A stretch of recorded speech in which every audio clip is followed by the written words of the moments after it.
Come on. Hey. The big boss. How it goes? No, listen, if you don't know about Derrick, I don't even know what to say. Do you know what I'm saying? We'll pay for it. Do you get what I'm trying to say? Multiple six figures. What do you know about that, though? Don't play mindset of a lion. Do you understand? I appreciate you, man. Sees an elephant that sees food. Come on.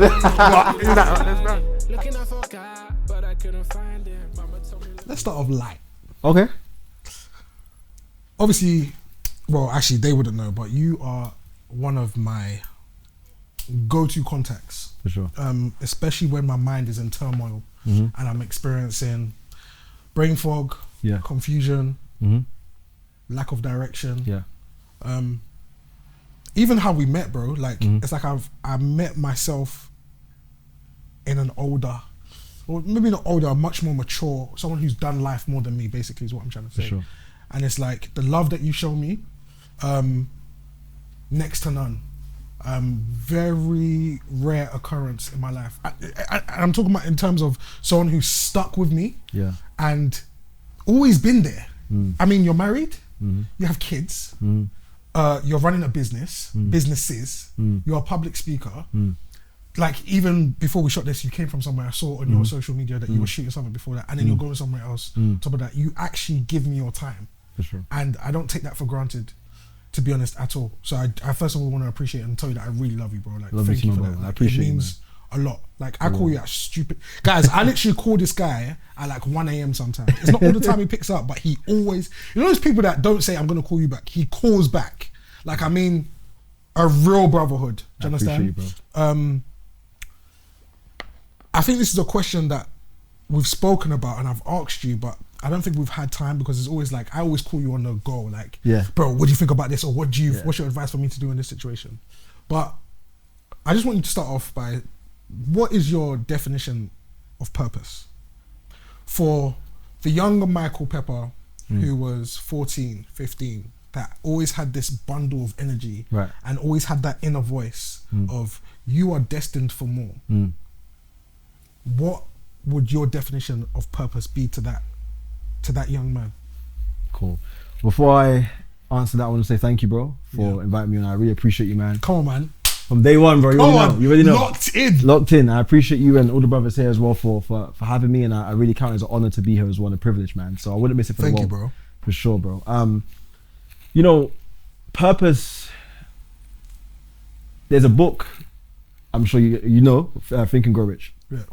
And it says that success is the progressive realization of a worthy ideal. And I remember asking my mentor, David Amanite, I asked him a question. I said to him, David, how do you define your purpose?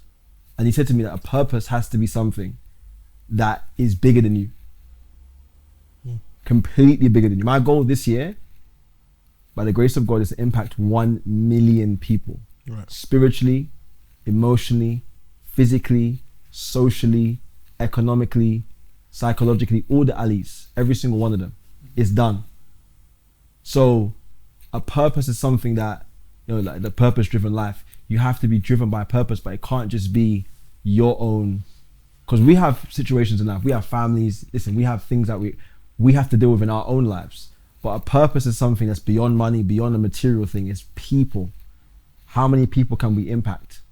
That's what makes me the happiest. I'll be honest, like, you know, money and riches is great, and I have it in abundance by the grace of God. But my biggest accomplishment are the people's lives that I've been able to help and transform. That's my biggest, God's honest truth, my biggest, like, that's what makes me wake up in the morning. And my purpose is to impact people's lives. So for me, my experience with getting to that place of discovering purpose was very painful. Very painful. And I feel like it's a never-ending journey. When you accomplish one thing, God opens the door again and it's like, yo, you're not done. This needs to be done, or this needs to be elevated, or this needs to be worked upon and improved. Where was purpose birthed for you? What was that defining moment where it's like, this is something I must do, because how you've just described purpose, that is actually, that's literally it. Yeah. You said it's a worthy ideal, according to Think and Grow Rich. Yes. Is it a worthy ideal? Because that sounds like it's a choice or a decision that you made that, okay, I want to accomplish this, so I'm going to set out to do it regardless. Or is it something that you cannot escape? That's a great question. Because purpose is spoken about a lot, but there's a difference between I have a idea and I have, this is something I must do. For example, we're both children of God. Yeah. And you know how Jesus, when he went on the cross, he was like, it is done. Yes. This was something he had to do in the Garden of Gethsemane. I believe he was pleading to God, like, yo, allow it, like, please. And then obviously God was like, no, like, you're gonna do it. Then he was like, do you know what, cool, just give me the strength. Right. Do you know what I mean? So clearly it was something he had no choice over. He had a choice to commit to it, but it wasn't like, okay, I can go and be a carpenter instead. Right. How is that your definition of purpose, or is it more so like you described from the definition of Think and Grow Rich? I think it's a worthy ideal. For someone to really discover their purpose, you gotta have experiences. You gotta have experiences. And for me, when I discovered my purpose was, I was in college, 2012/13, and I'm in college, and I'm sitting down and I'm thinking about where I want to be in my life, like what type of life, because I had just come off the streets, I had just come out of prison. I was thinking, okay, what type of life? I'm 17, 18 years old, you know what I mean? And I knew that God had called me for something great. I'm sitting in my library in my college, and I'm thinking about, what do I want to do? This was the moment when I knew what my life was going to look like. I had a vision of myself. I literally manifested. I created this Derrick Alexander today. I literally created this human being intentionally. So yes, you do have to. It's something that I believe is a purpose, something that someone can escape. Can escape? Yes. How? Because Jesus Christ, he was anointed. Okay. And I believe, as much as yes, he showed his humanity, he is Jesus Christ. He was gonna go through that moment because he knew the people on the other side. Okay. All the stripes. The Bible says in Isaiah, by his stripes we are healed. So we know that he already knew. That prophecy was from Isaiah. He already knew what was going to happen. But a lot of people don't have that prophecy. Like I wasn't walking with God as much like back then. So you can escape it if you don't see where you're going. Okay. You could escape it and end up doing something that may not be as powerful. Okay. Okay, cool. That's very tight. Yeah. Because purpose is birthed from vision. Mm-hmm. So for me, it's like, if you haven't seen it, you wouldn't actually know your purpose. Mm-hmm. You might go through your life, like people do like 9-to-5s, people try different jobs, people try different businesses. Yeah. But it's like, for example, like the average man sets out first to, I'm a grown man, I need to make money. Yeah. They make money, they experience the life, the cars, the houses, the girls. Yeah. And they're like, this is not fulfilling. Yeah. I need to help people. Correct. I want to pull people up. Yeah. Something that you did, something that I've done, and a lot of the men in this room as well have done as well. So how is it now? How does that fit into that definition? I don't know if I'm being clear on what I'm trying to ask. Yes, Do you know what I mean? Because for me, escaping purpose to me doesn't sound possible because you're born with purpose. Everything in your life, in my opinion, leads up to your purpose. All your experiences, yes, you do have you have the power of choice to decide what path you take. Yes. But it's like everything is meant to lead up to that purpose. But someone could rebel against the purpose. They could rebel against what, like, but again, if they don't know what the purpose is, then how do they know what they're escaping? So for me, when I saw, you know what I'm saying? When I was sitting in that library, and I had this vision of me in a suit or in nice clothes, traveling the world, speaking to people, impacting people's lives for God, and also just for business and entrepreneurship. I had this vision of myself. I saw it clearly. I saw myself as the 26-year-old Derrick, walking around, building businesses, traveling the world, looking good. That was my vision. That was what I knew. That was a vivid image. I remember it like it was yesterday. I was sitting at the computer in my college, and I was studying car engineering, like mechanics. Okay. But I knew that wasn't my purpose. That wasn't what I was gonna be doing. I'm saying I knew I was gonna be sharp, traveling the world. So that I had that vision, and I remember that day. It was like it was literally so vivid. So that's when I knew, okay, this is what God has put this. He's sown this into my mind. Now I can make a decision. Okay. Whether I want to follow that or whether I want to go and do something else. And to be fair, I didn't know what that looked like, because at that time, I didn't have any friends that were involved in entrepreneurship at that time. It was the man them that I was walking away from, because I knew that life wasn't what I wanted to live. I just come out of prison. I was like, I ain't trying to go back. You know what I'm saying? Then I was in between a rock and a hard place. I didn't have those solid friendships yet, right, of people that were in that life.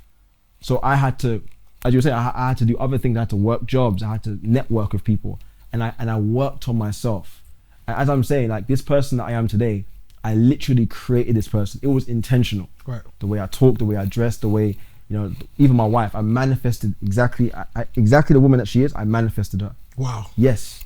She knows it too. Cause as soon as I saw her, I was like, yeah, that's the one. Right. It was, so I literally intentionally created this life by the grace of God. He guided me. And that was with the guidelines and the outline of the vivid image that you saw. Yes. Which gave birth to your purpose. Yes. Okay, in that sense then, with that in mind, what are your definitions of work and a job? What's the difference? Ooh, that's a question right there. Well, a job is something that you're doing just to get by, I believe. It's not, because if it's your work, right? In the book of Genesis, okay, God spoke about, you know, the work. You know, you will work, but that work, even when Adam and Eve were in the garden, their job was to tend the garden. Right. That wasn't a job. Right. That was something that I believe work is something that you enjoy to do, something that you want to do. Yeah, this is just my opinion. A job and a work could be, people could say, oh, it's the same thing. But I believe a job is like, okay, you've given someone a task to do. Okay. And they do the task. They work, they start at 9, they leave at 5. Okay. But a work could be 12 hours a day, could be 15 hours a day. Right. So with my work that I do today, my business, that's not a job to me. That's not something that I'm just doing it just to get by. I'm doing it. That's your work. That's my work. That's part of my purpose. Cool. You know what I'm saying? Yeah, because you know what I mean? I had this conversation with a couple of my guys, and of course some people butted heads with me. Yeah. But for me, it was like, a job is, I can only give reference to this man because I'm from his lineage, innit? Right. So Jesus, yes, the Bible, his job was a carpenter. Yeah. His work was to come, show us love, show us how to walk in righteousness. Absolutely. Show us the miracles and everything that we can do. Come on. And then also to take away the sting of death. Absolutely. Right? Which is what you just said. Yes. Your job is maybe the businesses, but your purpose is being fulfilled through that. Yes. So with that being said, is it wrong to have a 9 to 5? No. Why? Because that leads you to your work. You don't think having a 9 to 5 is lazy? No. Okay. Because everyone has a journey that they're on. Right. And without my 9 to 5, I wouldn't have learned the skills, and I wouldn't have actually met the people that I met that got me into business. Nice. Because a lot of people, 9 to 5, and here's my philosophy on it, right? It's not lazy as long as you're not just doing a 9 to 5. Okay. Having a job is not bad, but only having a job can be bad, because you're only relying on one source of income. And the moment that you run out of time, you run out of money, because they're working, think about it, they're working from 9 to 5. They're working from 9 to 5, but what about from 5 to 9? What are you making then? So what I done was, when I was in my job, I was making good money. I was working a very good job. I was working 9 to 5, but then I used my 5 to 9 to eliminate my 9 to 5. Okay. But you know, I needed an income. Okay, with that being said, should it be tasking if it's purpose? Because this is something that is a bit complex for me, because sometimes I beat myself up like, bro, like, you say you love this, you say this is what you want to do, why are you struggling to commit to it? Why are you saying you're tired? And obviously with what's perpetuated on social media right now, it's like, yo, 5 a.m, get to the gym, blah, blah, blah, blah. When you get back home, work on your business. I don't sleep, I don't eat, I don't blah. Do you know what I mean? And then you look at yourself, you're like, oh boy, what am I doing? What am I doing with my life? What am I doing with my life? What am I doing, guy? Do you understand? Yeah. Do you know what I mean? And it starts this cycle of like, I can't chill. That's something that I have struggled with very recently. I'll be honest with you. Like, anytime I'm out, just doing, even if I'm getting on a bus, even if I'm on public transport, even if I'm chilling with someone or having a conversation, it was so bad that it was like, I'll be talking to someone, I'll be zoning out. If that conversation had nothing to do with either my business or that person's business, I'll be zoning out and I'll just be hearing, I'm wasting my time. You're not being productive. Like, even being able to go out, I'm always just, like you said, trying to fill up all of those spaces when I'm eating. Make sure you watch a podcast whilst you're eating, so you don't fall off or whatever the case may be. Yeah. Like, how do you find that? How do you know when you're not doing too much? Well, and when you're doing enough? Well, that's a good question. Now, I'm gonna talk in the perspective, like my perspective now with my life today, having a family, having different responsibilities. My business, I have over 20,000 people in my community in my business right now that I'm responsible for. A lot of people. So for me, now, the Derrick of today, 2024, I schedule that white space for myself. I schedule that time. You know, I don't feel guilty for taking a couple hours away and just spend time with my son and wrestling with him or whatever. But when I first started off in entrepreneurship, I was like that. I ain't gonna lie, I was a savage. And that's probably why I got to where I got to so fast. I went from my income in 2020, my income multiplied 5 times in the space of 28 days. So I went from making a certain amount of money I multiplied that by 5. That's what I was making after 28 days. But you see, people look at that, no, but that was the preparation though. Right. The years before, the hard work. Yeah, I had sleep. I wouldn't sleep for two nights. Me and my wife will be grinding together, working. We wouldn't. Yes, I had moments like that, and I do believe to be a high performer, to be a savage. Like in my industry, I'm a savage. I'm top 1%. So for me to get to where I got to in my industry, I had to. You have to have a little moment where you are intense with the work, but you still have to be a human being at the same time. So yes, even when I was working and I wasn't sleeping or whatever, I would still take some time away, go for a dinner with my missus, a little drink here and there. I would, spend some time in church, with, speaking to people of God. I would, watch a little movie here and in between. There's nothing wrong with that. But as long as you have a full-on focus, and going back to what I was saying to Sam, is just planning ahead of time. I would always plan. If I'm going to take a break, I would plan that break ahead of time. Right. I wouldn't just randomly say, I'm going to take a break. I would always stay on top of it. Right. That's the key. But yeah, there's nothing wrong with taking a little deviation from it. But as long as you're gonna have to be intense at certain times in your career. You're gonna there's times where I would from 2017 to 2019, you didn't see me outside. I didn't do nothing. Didn't do no shopping. Didn't have no holidays. I didn't have one holiday for those 3-year period. No holidays. I was working, but I went through it. So essentially, balance doesn't really exist. No, it doesn't exist. Okay. It's a big illusion. And what's crazy thing? You don't need balance to win. You don't need balance to be happy. You have to be in balance sometimes because you can't balance everything. The pillars of life, health. I go gym 3, 4, 5 times a week. There's times where that gym session might have to be replaced. I got to take my son somewhere. Right. I got to take my wife somewhere. I got to do this. I got to do that. I got a meeting. So sometimes you can't. We're not. Life is not like that. The things will always pop up, but the goal is to have a structure. Okay. And I have a structure that I adhere to that helps me. Okay, cool. How much, or how, the best way to say this, how does purpose fit into your identity? Who did it make you become? Identity. How did it shape your identity is the right question. I've got a bit of you have to have a lane. And I think this is I was saying this to you again the other day on the phone, is a lot of people, and again with this whole social media, people struggle. They have an identity crisis. Yeah, big time. Because what people are doing is, for example, I'm from the street. I was raised in the streets, so I had that mentality. I had that aura, the bad man. Oh, don't talk to me. What are you looking at? Type of vibe. I had to switch. God saved me. 2012, I got saved 12 years ago, and I changed into a whole different person. My identity changed from. So all the men that I knew, they were like, oh yeah. Junior's going to church now, man. He's a church boy now. All the girls were like, oh yeah, he's a church. He's off limits now. So my identity changed completely. My circle changed. the way I spoke, the way I dressed, everything changed. But then I went to, still having my godly identity, now I added business to it. 2017, I added my entrepreneurship journey. I added trading. I added, network marketing, cryptocurrency, all those things to my repertoire. So the reason why I've stayed, I know my lane. I know everyone's got a different brand. Some people say certain things on social media. Certain people have a certain aura. They this, that. I know my lane because of who I follow. I follow certain leaders that have integrity, that speak a certain way, dress a certain way. So I stay because everyone's got their lane. I stay within my lane. So that identity, to answer that question, it's my experiences and obviously ultimately who I follow.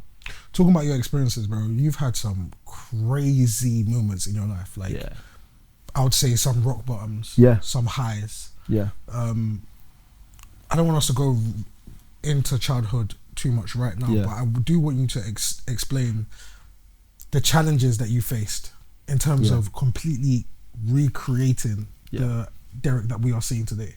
Do you understand what I'm saying? Because I think it just rolls off your tongue. Obviously, we've spoken about it privately, like, got to change your mindset. I changed my mindset, I had to become this person. But bro, that takes a lot of, you have to pass through a lot of dark times. For sure. Because you're unlearning who you are. For sure. Or who you've been, sorry. For sure. And then at the same time, you have to replenish with that new information to recreate that. So how did you navigate yourself in those moments? Because especially as a black man, it's hard for us to be, or some men find it difficult to be emotional and be vulnerable. And you definitely, I'm guessing you faced moments during that transformation period. How did you stomach that? How did you find your way around it? I think I've developed tough skin. From the age of 8, I was looking after my mum. I was looking after her. She had some mental health conditions, so I had to be there for her. I was cooking for her. I was going out and getting, back in the days, like 2002, back then there was no online. You had to go, to get electric and gas, you had to go to the shop and top up the meter.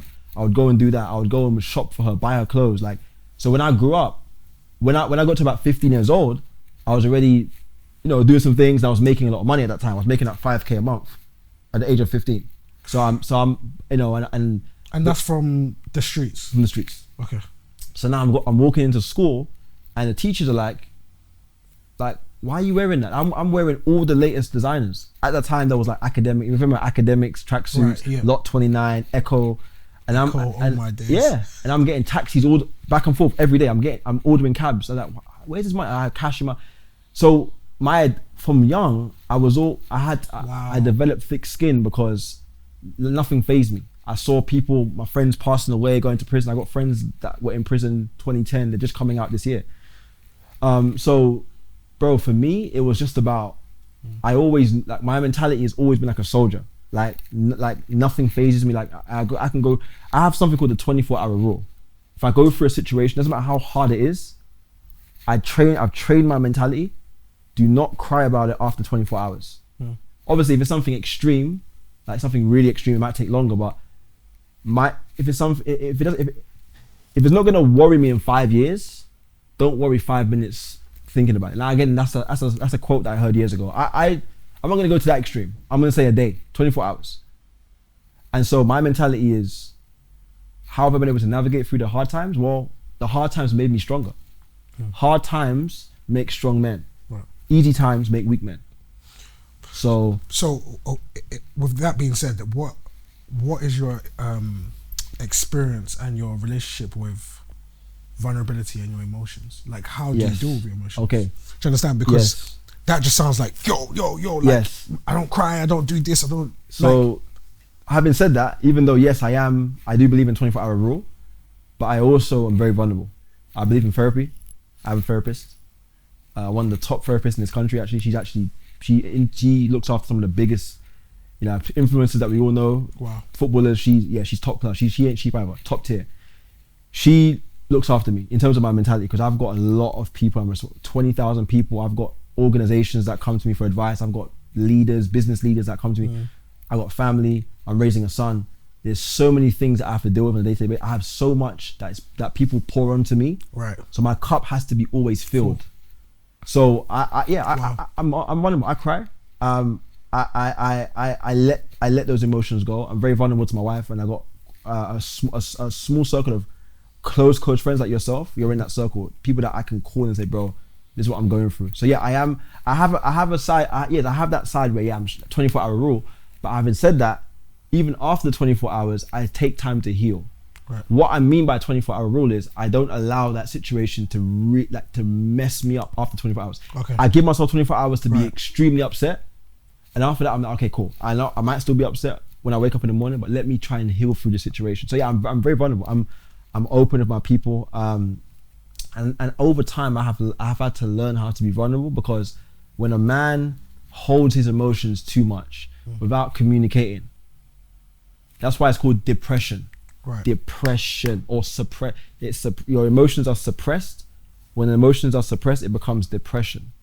So you have to release those emotions, and you have to have people that you can confide in, man. But ultimately, God. It must have been difficult though, because especially coming from prison, having that experience. Yeah. You're dealing with sharks. Yeah. You can't be sitting there crying. So no, definitely not in prison. At what point did that have to shift and break? Where did that come from? I went in jail at 15 years old. So back then I was tough as nails. I was like, for a 15-year-old, I was tough as nails. All my friends were like 35 years old, 30, 35. The women I was dating were like, some of the women I was dating was 15 years older than me. That's how, because I thought I was a grown man. Right. So I was like, and my older brother was a serious guy back in the day. So he was an influence as well. I seen what he was doing, and he was about that life. So I was taught not to have emotions. So it was really when I got saved. I got saved in 2012, gave my life to Jesus Christ. I was 17 years old, and that was the moment when I started to open up my emotion, because I saw good, godly men, married men that were pastors. Me and Sam were talking about, we used to actually go to the same ministry at that time, or different branch, but same ministry. And I saw men that were open, that were vulnerable with me about their situation. I was like, okay, well, and I had things that I was dealing with in my life, and I was like, okay, I can be vulnerable here. And that's what caused me to become a real, not just like, macho man, I learned how to speak to people. So that was really when it changed for me. Okay, that makes sense. But since you had those examples around you, were they the people that permeated your ideology of what a man is? Like, did they show you what manhood was at that point in time? Those are the people that you looked to. Yeah, because I didn't have social media. I only came on social media in 2017. So from 2012 to 2017, I was celibate. Wow, 2012 to 2017. Yeah, 2016. Let's call it 2017. So 2016/17. But let's say 4.5 years to 5 years. Right. That period, no women, no social media, I didn't listen to no secular music. I didn't listen to You were fully in. I didn't watch no movies. Wow. I didn't hold a woman's hand for 5 years. I didn't have no sex, nothing. No secular music, only gospel artists like Governor B, Jahaziel when he was doing his thing. Wow, Jahaziel. Yeah, that's like 2013, oh my days. 14. No Instagram, no Snapchat, no Facebook, nothing. No, I didn't even like talk to anyone that wasn't in the church. I was locked in. So yes, absolutely. The only men that I saw were the men in the church. And the reason why I kind of not left that ideology, because I'm not the biggest like secular music listener or whatever. Right. But now I'm more liberal because I've learned relationship over religion. That's a whole other conversation. But I've just discovered, those men, I give them Pastor Success Adeshida, massive respect to him. His first name is Success. And that's why he's a great man. He's my spiritual father, even to this day. Wow. I'm no longer under his ministry directly, but he has time for me, and him and his wife Penny, they are the biggest blessing to my life. But they helped me so much. They were the first example I saw of an actual godly marriage. Because mum and dad weren't together, they never got married. I never saw any marriages or any relationships up until that moment. So when you had your experience of like prison and everything, how did you feel in terms of like, did you feel like you wasted time? Like, what was that experience for you? And then if that is how you felt, how did you redeem that time? Yeah, prison was interesting. I mean, I wasn't expecting to go. First and foremost, the situation that I went in for, it was an assault, robbery. It was someone that we were not having the best relationship with at the time, and he owed us some money, and so we met him, and we kind of roughed him up a little bit, and it was quite an aggressive attack. So, but again, we didn't know there was camera footage, and so it was a bit of a weird one, because I was in the police station. I was there for 3 days, and because it happened on a Friday, so Saturday and Sunday. So Friday night I went into the police station. Saturday, Sunday, I'm like, why didn't you let me out? It's weekend, and I had some money that I just made that weekend. I wanted to spend it, because back then we used to wear, if you guys remember, like the tracksuits, Adidas tracksuits with the shiny, SST. the Stormzy one. Oh, okay, yeah. But different colors, because back then that was the thing. So we used to. I was still a kid, but remember, my mentality was I was driving back then. Like, I was already a man in my mind. Like, I want to go buy some clothes. I want to go take this lady out to the cinema. Like I had a plan. And they goes to me, oh, Mr. Alexander, yeah, you're going to court on Monday morning. I'm like, excuse me? Wow. I'm like, so I went to court, and then the lady remanded me in prison. So she remanded me, it was August the 5th, I got arrested. And then they remanded me until October the 18th. So being on remand, if you ask anyone that's been in prison, it's the worst, because you don't know how long you're going to be in there for. A remand sentence is basically where you're in there until the next court appearance. Wow. When you'll be sentenced. So, because it was quite severe, luckily, obviously the guys I was with were solid. No one told on anyone. I didn't have that situation. So they only had camera footage, and then the guy that was attacked, obviously he was from, he follows the code of no snitching or whatever. So he didn't say anything, but the police evidence was there. So the camera footage was there. So yeah, I went inside, and it was weird. My mum didn't even know I got arrested. So I called her. Wow. In prison. Yeah. And because my older brother's been in prison before, she kind of understands that whole situation of, you have a phone call from this prison, and she was like, wait, how old were you at this time? 15. Don't they have to contact your a parent? Well, they tried to, but my mum was, going through mental health. It was a bit of, so they couldn't get through to her. And because I was still technically in foster care at the time, so that foster care home got the news first, right? Because they were my legal guardians at the time, right? So, and I was under the age of 18. So yeah, called mum, said, Mum, I'm sorry, I got into a little bit of a little bit of aggravation, and I'm incarcerated. She was like, what do you mean? And I told her the situation, and we were crying on the phone, and I was like, sorry, I'm so sorry. I don't know how long I'm gonna be in here for. I'm in here until October, and then I'm gonna get sentenced again. And she was like, well, I'm gonna come see you. My mom's very, very calm. She's not like, what's wrong with you? Like, she's like, son, I don't understand what happened, but can you please tell me what happened? I told her what happened, the fight, and the guy that owed us a lot of money, to be fair. It was thousands and thousands of pounds, and we don't know if he was gonna pay us or not, but he was playing games. So we were like, whatever. And yeah, she was not very happy about that. But how did that moment feel to you? Because you already just described right now that you were young. You thought like you were on top of the world. Yeah. How was that like the catalyst to you opening up as a man and becoming more aware of your emotions and like how you felt at that time, being able to express it? Like, bro, like if we know how, I'm sure every single man in this room right now, we know how precious our mothers are. Like men don't play with their mothers at all. So like, how did that hit home for you, bro? Like, it was emotional, because I finally realized that I'm gonna be in this place, in this cell, this little box cell for a few months at the very minimum. So it was hard. And I almost felt like it was a dream. It felt like it was a movie. Like, this is not real. Like, am I actually in this place? It was weird. All my friends are no longer here. Those guys that were my boys didn't call. Obviously, a few of them did, but a lot of them didn't call. The man, the people, no one. Remember, I'm still in school at this time. I'm still in year 10, bro. Wow. I'm still in year 10. You got to understand. My school got the news, and then the rumor, because luckily back then there was no Instagram. It was 2010. There was no, so there was only Facebook. Facebook was popping, but it wasn't like Instagram now. Was it BlackBerry days? This is around BlackBerry days, yeah. Right. So the school went around, juniors in jail. Everyone started spreading, what is he in for? What is he in for? The whole school found out about it. So I'm sitting there and I'm getting phone calls, I'm getting letters from people. I heard you're inside, I'm so sorry. People are sending me money. Like, wow. Bro, the first week I had about £1,000 sent to me. People, women, people, family, because people really rocked with me because I looked after people, I'm saying. And I always look, so yes, I did have people that sent me some money the first couple of weeks, but after a while it goes quiet, man. Everyone's getting on with their own life. And a lot of the people that I rocked with were older than me. They were in there, they had kids and they were married and they had stuff going on. So yeah, it was hard, bro. It was hard, but I went inside and I had to just but yeah, to answer your question, did I think it was wasted time? No. You didn't? No, because that, I was saying at the time earlier, that saved my life.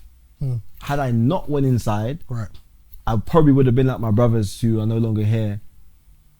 They're passed away, or people that are in prison for 15, 20 years. Because had I stayed out for longer, I would have got worse and worse. I was really reckless, man. I was doing riots, breaking buildings, windows, just doing anything. I was just living like, I thought I was living in GTA. That's what it was. Weapons, this, that. There was you just no felt limit. untouchable. Yeah, because I had access to everything. But bro, where does that stem from though? Because for me, it's like, there is a lot that you've just spoken about. Like your childhood, first of all, was like, you're a man. And that's even making me emotional, because it's like, that's something that I've had to deal with for years. I was speaking to my younger brother, and my brother's not as emotional as me or as open with his emotions as I am, but I'm very open. I was in a room one time with one of my guys. Sorry, that sounds mad. Sorry. I was in, all the men that were together. Pause. Yeah, pause. Yeah. Pause. All the men that were together, chilling just like this. Yeah, do you know what I mean? Like, and we were talking, and then I can't remember how the conversation went, but the conversation shifted to, they just started talking about childhood. This makes me tear up all the time. But they were saying stuff like, they were just talking about like Disney, talking about all that kind of stuff. Like, oh, do you guys remember when this happened in Disney?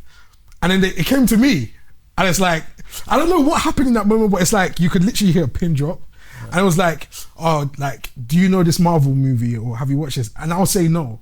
And they will banter me, be like, fam, what happened in your childhood? But they don't know that it's, I genuinely didn't have time in my childhood to sit down and watch. Like, I had to help put gas. I was thinking about, how can I make money? Like, how can I help Mumsy with the electric bill? How can I help Mumsy with the gas bill? And at that point as well, at that point in time, my mum was chasing her political dream, because she sat us down and she was like, look, guys, this is for the betterment of this whole family. Like, I'm doing this by myself. And we can't struggle. Do you understand? Like, she lost everything during the divorce thing. That was a mad situation. So it's like, my mom's like me. She's like a businesswoman. So she's like very aggressive, like energy, loving. But like, she has big dreams. So it's like, I had to man up from early. Right. Do you know what I mean? Cool. So for me, I feel like the point that I'm trying to get at here is that stirred me in a place where it's like, first of all, I don't have my dad. I don't have a solid foundation, someone who I can bounce off with and be like, Dad, yo, you're a man, like, should I do this? Should I do that? Like, what do you think about this? And on top of that, it's like, my mum's here and then she's in Nigeria. It creates that kind of like imbalance. For me, that was a lot of trauma. So, be honest with me, bro. Like, those times where it was like, you felt like a man and you were doing this and you were doing that, was that a child who was just needed love? 100%. The key word is validation. A lot of people are looking for validation, and I was looking for that, looking for love, man. And that's why, without the father figure in my life, the older brothers, the older guys that I had. I mean, my older brother was like a father figure, but he was, he was doing what he was doing. That was one father. But I had the guys. I had the other men that were like my elders. They were like some of them were 35, 40. These guys were done. Some of them are no longer here. They transitioned. Some of them, it's a lot. So these were guys that I saw as fathers. I didn't have that, so I craved for that attention. So when the guys would be like, yo, we're gonna put you on, we're gonna send you here, make some money. I was like, let's go, because I wanted to feel part of this family. I didn't have a childhood growing. I didn't have a child. I didn't have Disneyland or presents at the Christmas tree. Couple, a couple maybe, but like, mum done her very best for me. She was my mum is my hero. She's just literally, and she's my first ever mentor. She was the woman the first person to really show me what strength was, what strength is, what strength will be. Yeah. She was like, yes, we have all these mentors now, all these motivational speakers. But my mum, she was my first mentor. She showed me how to be strong. Through all the things she had gone through, all the things that she had faced, she showed me what strength was. So yeah, I think for sure, I was looking for validation, man. I'm looking for this love, like, and wherever it came from, I'm taking it. You know what I mean? Whether it's women, whether it's this, whether it's that, you know, I was looking for that. I think that describes a lot of us, well, a lot of men in this generation right now. Like, I mean, we see all the crazy knife crime that's going on. Like, one situation that made me tear up, bro, was the situation that happened in Croydon with that guy, that young boy. They were in secondary school.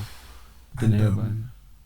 You didn't hear about it? I may have seen something about it. So it was a young girl who, a young guy approached her, I think it was for Valentine's Day, wanted to give her flowers or whatever the case may be, or wanted to ask her back to be in a relationship, and she said no, took her life. Oh wow. Young, like, we're talking about secondary school kids. And it's like everybody would look, I mean, I think the newspapers even called him a monster. I don't even know. Right. But it's like, for me, coming from the background that I'm coming from, hearing that situation, I don't need to see the newspaper. I just can see already he needed love. Yeah. He was looking for love. And it's that one last person who made him feel like he's nothing that changed his life. And I feel like that's the click for all of us. Sometimes it's like that fear of, am I enough? Am I really enough? Now, I'm saying this because I wanted to ask you, did you struggle with accepting love at any point in time in your life, in terms of like your wife right now? Like, did you ever have those questions of, why do you love me? Like, am I enough? Because that's something I've struggled with, I'll be honest. Like, I'm so good at giving love. Oh my God. Anyone come into my house, yo, my yard is yours, bro. Whatever you want to do your thing. I don't care. If you want to sleep on my bed, sleep on my bed. I don't care. Whatever you want to do, like anything I can do or give to someone to help them or to edify their life, I don't mind. But say you want to do me something. Say you want to pay something for me. Or pay for something for me. Or buy me something. I don't know. I'm working out of it right now, but I don't know how to accept it. You know what? I feel like I'm not the biggest gift guy, but if someone gives me something, that's a good question. Do I accept it? I used to be bad at receiving compliments, but I became better at it. Now I love compliments. My love language is words of affirmation. My wife knows this. Yeah, same. You know what I mean? Bro, tell me that I'm the man. I won't even lie. Tell me now. Oh my God, bro. Like, I have mad self-confidence. My toes start fluttering. Yeah, my wife tells me, you're the best, baby. You're the best. You go kill it. Even today, when I left the house, my son was sleeping. She goes, baby, go out there and smash it. I love you so much. And her putting a battery pack in my back, that's what I need. Every man needs that. But bro, would you say that's a trauma response for us? Because for me, it's like, for example, like when I dropped out of uni, my mum was pissed, bro. By the way, my mum is my number one queen. So I don't want to sound like I'm talking about her. That's my baby girl. Do you understand what I'm trying to say? I love my mum. But it's more so, whenever she says something, it would hurt. Because that's the person she's just going in. Just going in. Like, bro, Nigerian parents, and obviously Jamaican parents as well. You guys do the bumper clap. They don't play. They don't play. They don't play. They were cussing you, man. But it's like, for me, it's like when my mum affirmed me, or whenever my mum would tell me I love you, son, or son, like move, like you're good, like, or look at my handsome boy, like she'll randomly send me stuff on WhatsApp, like a picture of me that I've posted on Instagram, and say, when did you post this one? So for me, you didn't tell me that you posted this one. This boy, you're a fine boy. Bro, I don't know. It doesn't. And now I found it in a sense with women in general. Like, not more so now, but when I was younger, it was like, I didn't believe I was handsome because I didn't believe in myself. So it's like when a girl would tell me, it would be like, boy. Do you understand? But it wasn't coming from within. So do you think that's a trauma response in the sense of like, it's someone you love, like she embodies your mom? Now, this is an interesting topic because it can be, if you've lacked it in the past, trauma is as a result of strain. Right?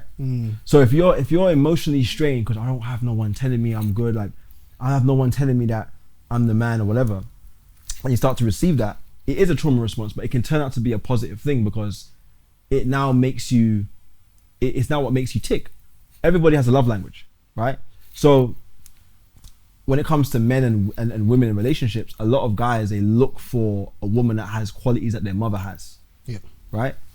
Or if the person's mother lacks those qualities, they look for, I want my woman to be like this. But typically they look at what their mother's done, and that sometimes can be an outline of what their perception of women is. My mum is very calm. My mum is she's very beautiful, very well spoken, very eloquent. My wife is the same.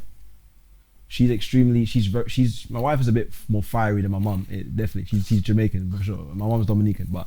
So when you said earlier that you saw your wife and you were like, that's it. Yeah. Is that because you saw your mum, or did you have your principles that she literally abided by? It was the energy she her had. Character. It was the character, the energy, and she was a go-getter. She was ambitious. And does that describe mum? Yeah. My mum more so before was more like now she's retired. I've retired her now. She's chilling. Come on. Yeah, retired in 2020. Wow. Yeah, retired in 2020. So I saw on a podcast that mum put you in care, right, in foster care. Well, yeah, she was not too well, so she had to. Yeah. Okay, so mum, what, as in, were you taken out or without her choice, or? She kind of was going through some difficulties. Right. And she was like, well, it's best that he's somewhere where he can be properly cared for. Okay, cool. And how did you take that as you being you? I mean, at that time, this is like 2004, so I was like 9-10 years old. I mean, I was a bit shocked. I was very upset, but I kind of understood as well, like what she was going through. And they explained to me why.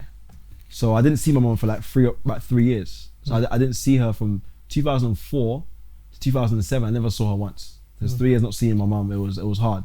My brother was in prison at the time. He came out in 06, but obviously he was recovering as well. So during that 04 to 07, I didn't see any family. No cousins, no brothers, no sisters, nothing. Nobody at all. Only people that I saw was people at school. Obviously my student, the other students at school, and then my foster family. That was it. I didn't have any childhood friends. I didn't have buddies I would go to cinema with, or I didn't have that. I didn't play out anywhere. It was only like in 05 when I moved into Marion's home. She was a carer, a Ghanaian lady, really good lady.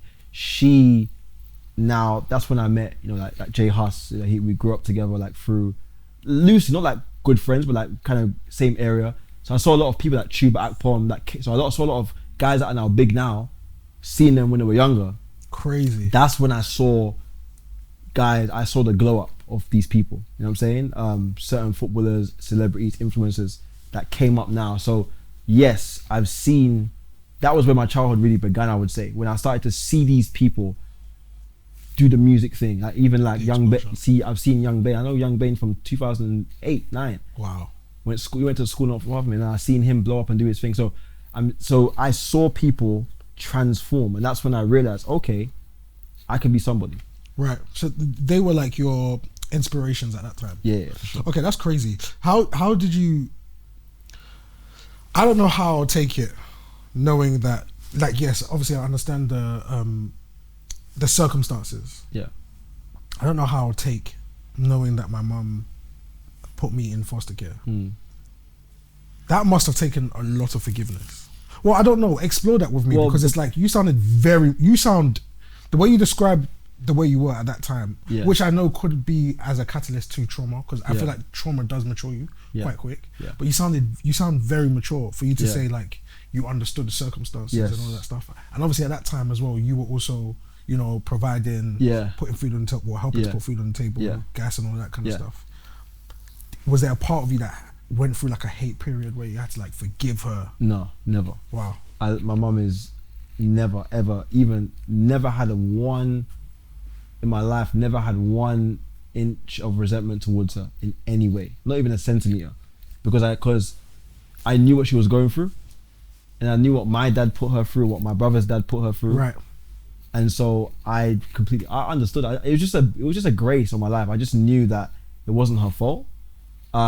She never wanted me, like, it was just like the authorities that put me into care. It wasn't like she said, oh, he needs to go into care. But they were like, okay, you're not really fit right now to look after him. So she was like, okay, well, if that's the best option, that's the best option. But yeah, she would have wanted to keep me for sure. So yeah, I never felt any of that at all. When I saw her again after 3 years, I was so happy to see her, man. She had that look in her face like, wow, you've grown so big. And I hugged her and we had a good chat. So yeah, it's never been like that, for sure. All right. I've got a question for you because the way your story sounds right now, like I said, it sounds like a roller coaster. Bro, all of this sounds like love was at different points in time sucked out of you. Yeah. But you were always able to refill that cup through whatever means it was. Who taught you that? Because you're now married. You can't be in partnership with someone and not know how to love, especially with men that have your experiences normally end up tight in life. They don't trust anybody, can't let anybody in. You've kept or managed to consistently renew yourself. From what I've understood from what you've said so far, it's like at every junction or at every turning point or significant point, you were able to do this and recreate a Derrick that can respond to that situation. Do you understand? And that does sound very mature to me. And again, I do feel like, I don't know, explore it with me. I do feel like it's something that's developed in trauma as well. Like you're able to just, all right, cool, this isn't gonna work. This is who I need to become. It sounds very, because the paths you could have taken. I always think about, okay, what could be the consequences of this? So the question was twofold, yeah? So who taught me it?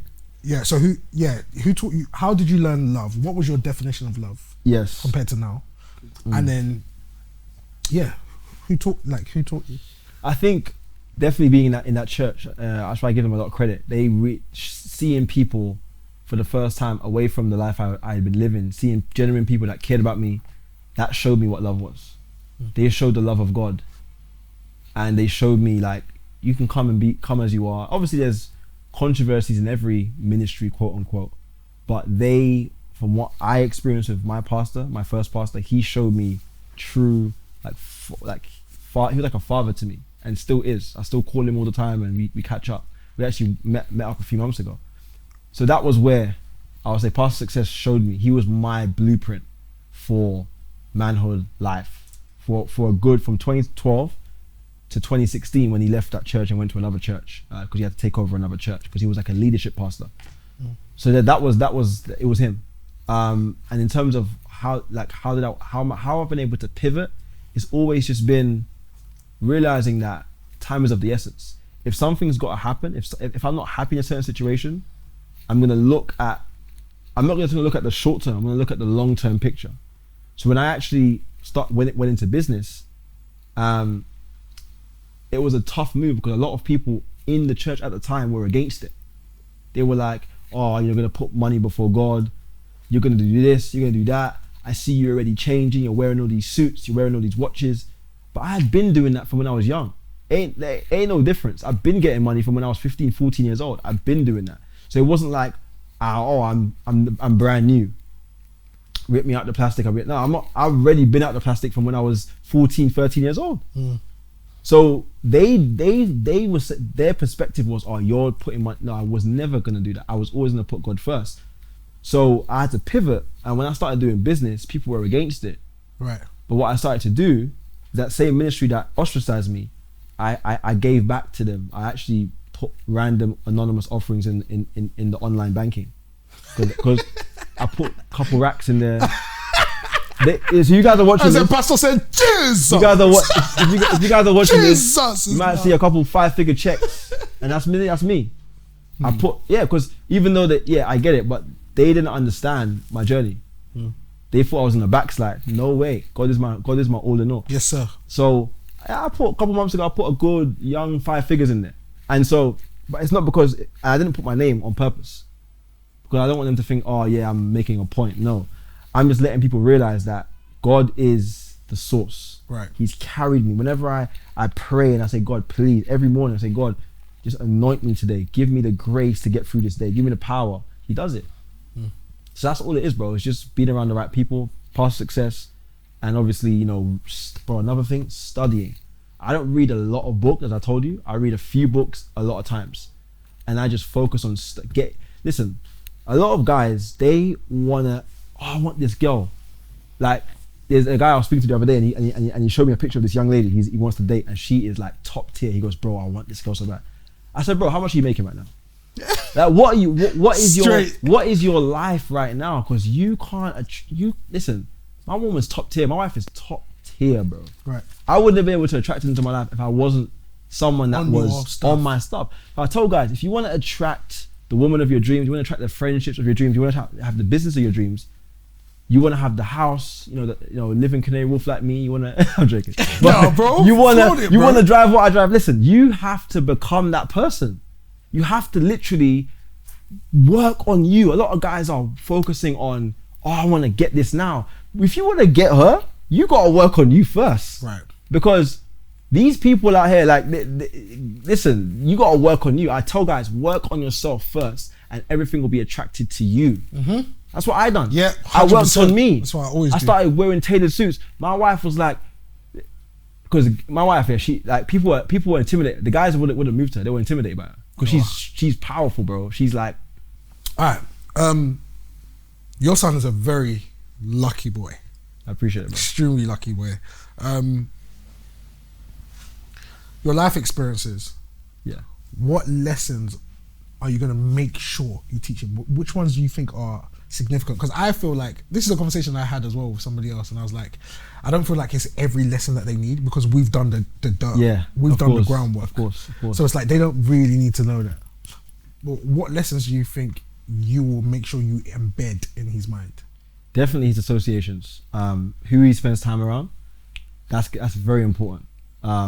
Because that's gonna make or break him as well. Like his associations, who he's around. Like obviously, my people that I'm around, the parents I'm around with, it's different to when I was growing up. The area I live in, obviously, the people he will see, the kids the babies he sees are not babies from where I grew up.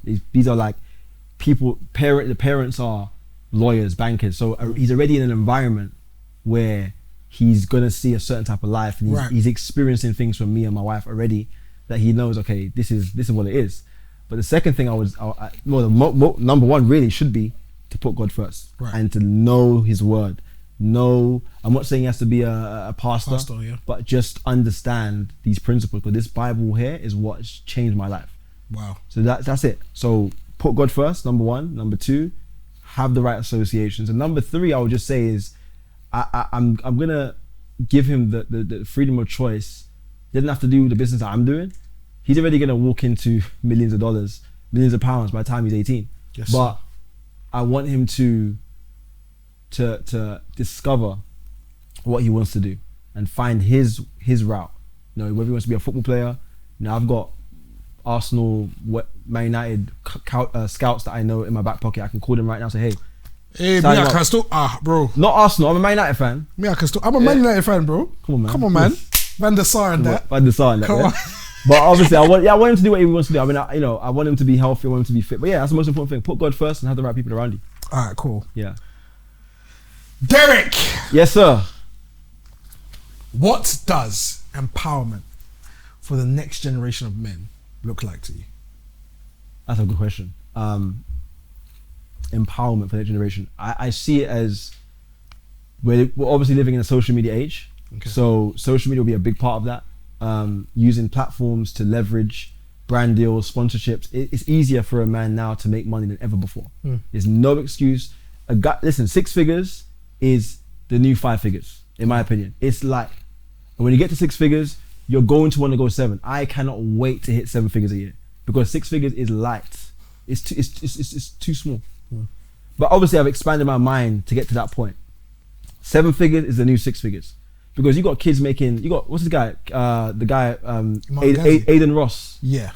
Bro, buying Lambos for his team. Like, come on, there's levels. There's levels to this. Yeah. So I'm saying the next generation empowerment is men using social media the right way and empowering people and giving their life experiences and pouring out value, becoming better, becoming men of influence, men of power, and using the internet, which is a shortcut. Back in the day, we had to go and travel and walk somewhere, drive somewhere. Now we can go on social media and do an Instagram live, and there's 200 people on there, and one of those guys could be someone that could become the next Barack Obama. Wow. So that's how I see it. Derrick, bro, I love you. Love you too, you're like a big brother to me. Come on now. Mentor, everything. Like, it's even crazy how we watch the same people: Les Brown, of course, John C. Maxwell, Mike Murdoch, yes, Dr. Miles Monroe. Come on, man. Do you know what I mean? Like, it's a blessing to have you. I need to make that very, very clear. I love you. I pray for you. And yeah, man, obviously, you already know we have these conversations every day. So I appreciate you, bro. It's just something that's natural that had to happen. So I appreciate you having me on the show, man. And thank you, man. Let's go. Let's go. You already know.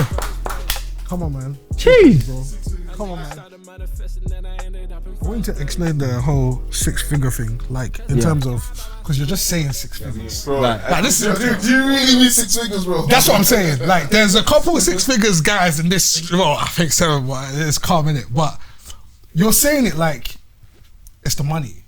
No. It's not the money. It's not the money. The 6 figures you're talking about is a mindset. It's a mentality. It's a result of something. Right. So what is that knowledge? Is that financial education, or, because this is where I get a bit confused, because you just made reference to like someone like Aiden Ross. Yeah.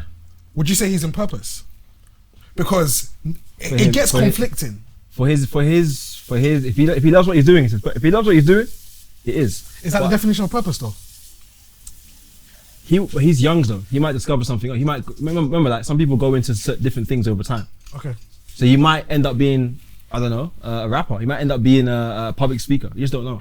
I think over time. Because once you have the money, you can now really pour into what you want to do. So when I started making big money, I started to pour into things that I really wanted to do. You know what I'm saying? Okay, like charities, like, you know, investing in, like speaking. That's what I do for a living. So 6 figures is a mentality. Right. It's not a money amount. You know what I'm saying? Okay. And once you, because now I always tell people, I always tell my mentees, once you make the money that you desire to make, you now can really, that's when life begins. Because people are chasing money so much, they don't chase what they really care about. So is that what it should be though? That's what it should be. Chasing what you can, even if you don't have money right now. What do you mean? But if you know what you want, God will bring, the universe will bring the people, the situations into your life to accomplish it. Like for me, when I wasn't making that money, I had a goal, I had a vision, even in my apartment now, I have a vision environment. I have pictures everywhere of what I want. I'm getting my vision board. Yeah, everything. But I've got pictures of the amount of money I'm gonna make per month, right? It's gonna be done by the end of this year. I've got it on my wall. And so I've now put the vibration out there for that 7 figures a year mentality that I'm now training my mind to think like a 7-figure earner. Right. To think that someone that's making 5, 10, 50 million a year. Cool. It's not about the money. So at that point, if you're making 10 million a year, you've already got the car. You've already got the Rolls Royce. Like, it's like, you've already got the Richard Mille. It's not about that. Right. That's nothing. That's a token. People always think, oh, it's about, no, I don't. Look at my Instagram. I don't post any of my anything that I own, because I just post value, because I don't care. It's not about that. But new money is always loud. Yeah. Old money is true. I've been in 6 figures for a couple years now. So it's not even about that. It doesn't impress me when someone tells me, oh, I make 20 grand a month. Bro, it's light. But and you might laugh, but it's a mentality. It's not about the money amount. No one knows how much I earn. I did it on purpose. Because it's not a flex. Oh, that's what I make. No one cares. Because there's someone that, my mentor, let me show you my mentor right now. Listen, my mentor, the car he just bought yesterday. It's ridiculous. Listen. Well, he's not even flexing. He's just being David. Listen, let me show you the car he bought. Let me show you the car he bought. Look, he's my mentor, right? This guy is the example. Again, it's on airplane mode, isn't it? That's why. Oh no, I won't even lie to you. These new builds peak. Yeah. But his car, if you go on his Instagram, you'll see it. Like, this is the new car he just bought. Look at the car. What is that? It's a Rolls Royce. Bro, he's the only person. Spectre? Look, the electric thing. He's the only person in America that has this car. Watch it. Yeah, that car is stupendous. I won't even lie to you. Watch it. Man. That's him. That's what I'm into.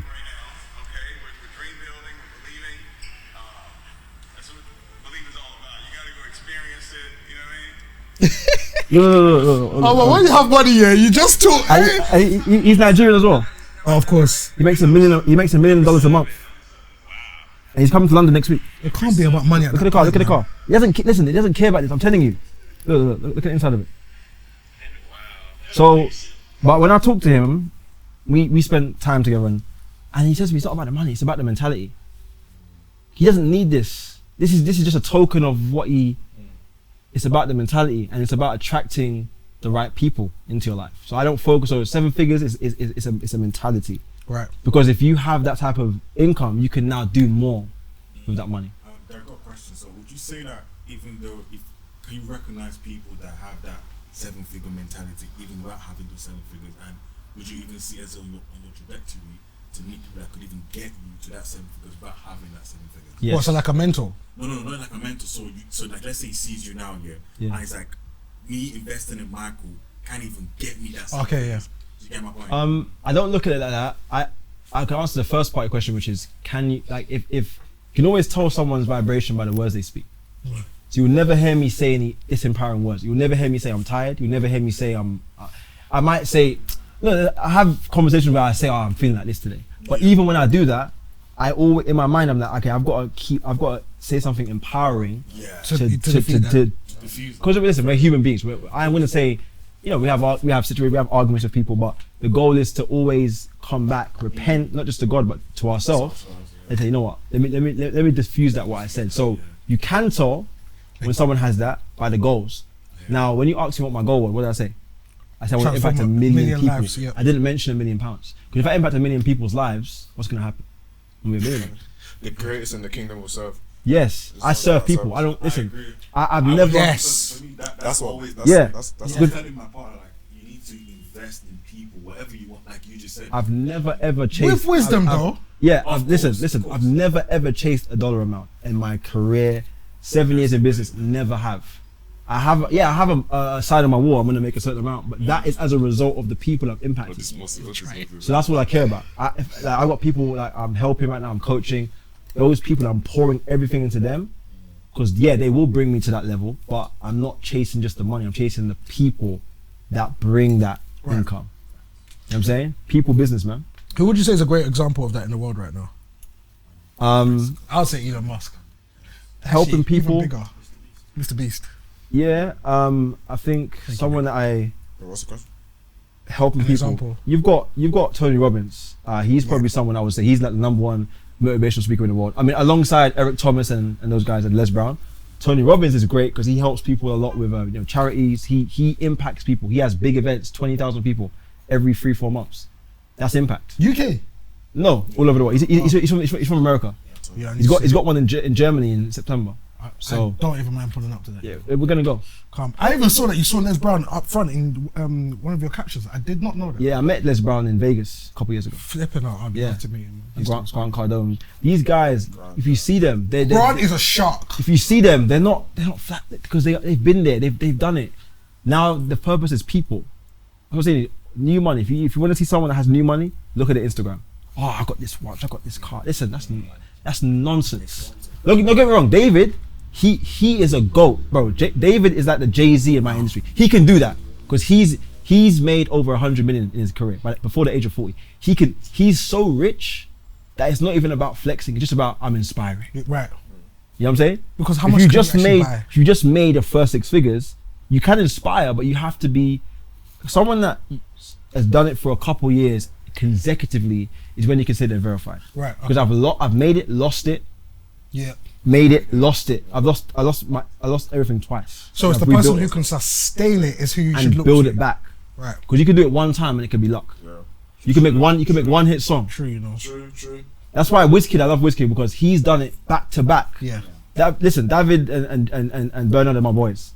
But I'm telling you, Wizkid I respect because even when them two have come into the game, he still remain as whether he's best or not, that's someone's debate. But you know what I'm saying? So that's what I look at. People that have really done it, and I've taken losses in my career, bro. I've lost everything. Lost my entire business, built it back.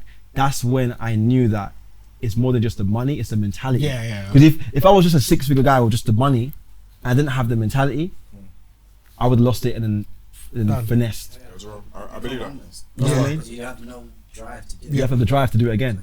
And I put people first, even when I knew I was hurting, bro. 2-3 years ago when I was broken hearted, I still put people first. Wow. And that's what you have to do.